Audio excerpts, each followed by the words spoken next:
Yo, what's going on, guys? It's Houston Sports Tab back into the video today, and today the Denver Nuggets eliminate the Los Angeles Lakers 108-106. Jamal Murray, first player ever to have two-game winning shots in one playoff series. Jamal Murray was a fantastic part of this win for the Denver Nuggets tonight. He had 32 points, 7 assists, 13 for 28, and 5 for 10 from 3. And before this game, the question has been, where the hell is Jamal Murray? Jamal Murray has been terrible in this series. He hit that really big clutch shot in Game 2, but really for Jamal, he was not playing good in that game before that.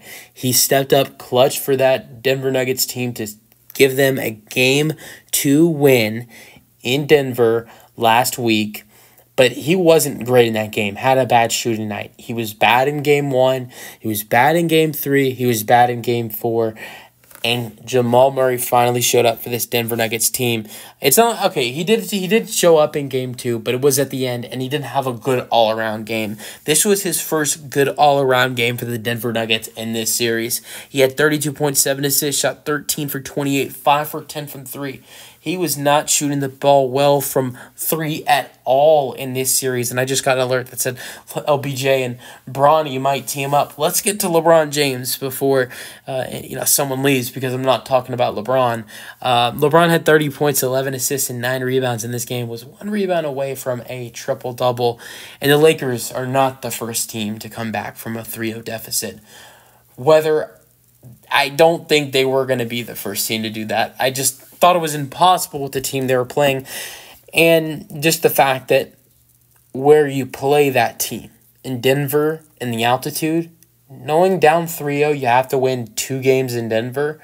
The games in Los Angeles, like if LA was able to get this win last night against Denver and they sent this series back to Los Angeles for Game 6, I would have honestly seen the Lakers beating Denver again in Game 6 and sending this series to 7, but I couldn't see them beating Denver in Game 7 in the altitude at all.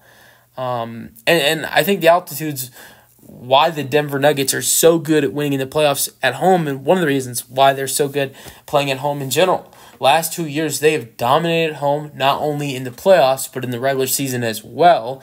And they play so good at home. Number one, they're a great team. Nikola Jokic is a great player, one of the best players I've ever witnessed. I mean, outside of guy, like I've been watching basketball since 2016. I've watched KD, I've watched LeBron, I've watched Curry.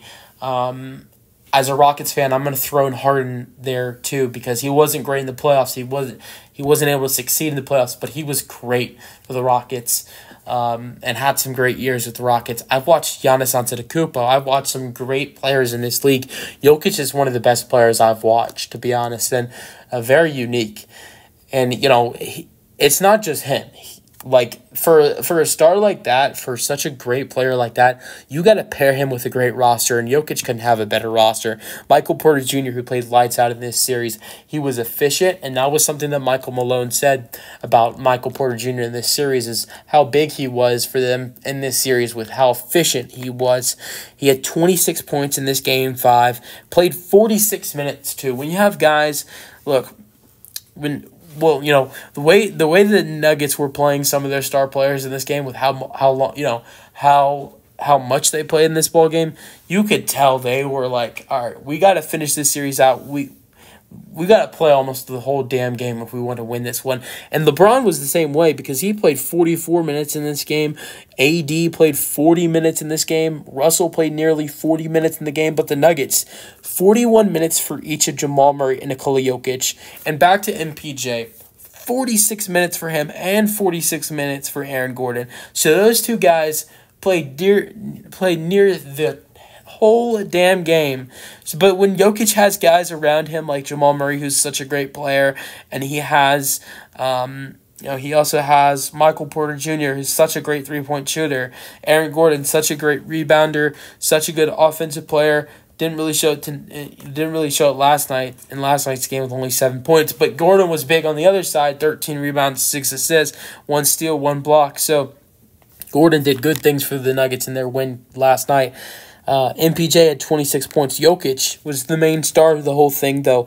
Outside, I know Jamal Murray led them in scoring, hit the game-winning shot, but where would they be without Jokic? 25 points, 20 rebounds, 9 assists.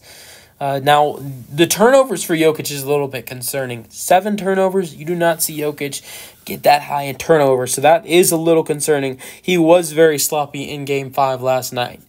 But he shot 12 for 21, was a little bit off from 3, 1 for 5, but still a really good game from Jokic. Kentavious Caldwell-Pope got hurt in this game and really didn't look that good at all. 5 points, 3 assists, 3 rebounds, 2 for 10 from shooting.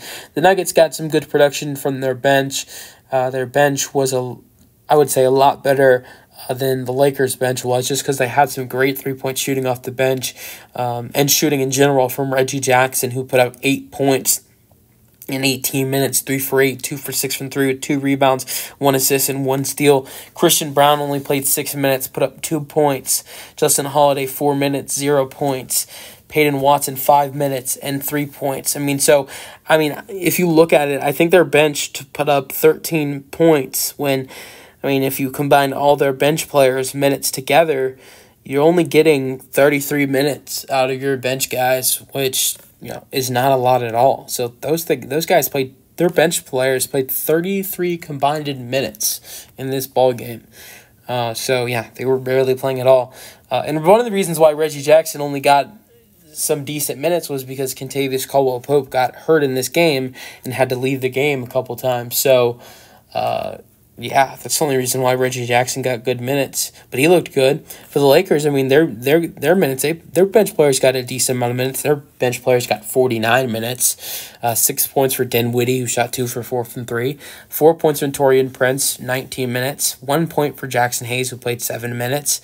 And Gabe Vincent played 9 minutes, only took 2 shots. Both were misses, but had 1 assist and 1 rebound, and that was it for Gabe Vincent. Let me know your thoughts on the game in the comment section. What do you think the Lakers should do this offseason? What do you think I think you start off with firing Darvin Ham. You got to hope LeBron accepts his player option. And if he doesn't, maybe you got to think about potentially trading Anthony Davis if he does. If LeBron does not accept his player option and you're pretty sure he's going to leave you in free agency, then I think you start to discuss potentially trading Anthony Davis away. Let me know your thoughts on the game in the comment section, and peace out.